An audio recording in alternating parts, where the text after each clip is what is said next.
প্রমাণ করো যে ab equal a plus b by 2 whole square minus a minus b by 2 whole square.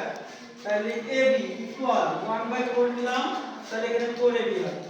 তাহলে 1 by 4 কে 4, এই 2ab আর এই 2ab 4ab হয়, এই স্কয়ার আর মাইনাস কেটে গেলে ভাগ, এই b স্কয়ার আর মাইনাস b স্কয়ার কেটে গেলে ভাগ। তাহলে আমরা a square plus 2a plus b স্কয়ারটা লিখলাম, মাইনাস কমন নিলাম, মাইনাস কমন নিলে হয়ে যাবে প্লাস, প্লাসটা হয়ে যাবে মাইনাস, মাইনাসটা হয়ে যাবে প্লাস।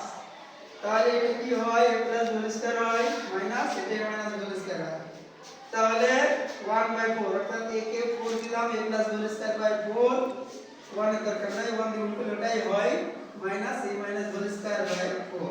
এবার 4 কে ব্র্যাকেটের ভিতরে আনলে কি হয়, a plus b by 2 whole square minus 4 কে ব্র্যাকেটের ভিতরে নিয়ে আসলে কি হয়, 2 হয়, তাহলে a minus b by 2 whole square.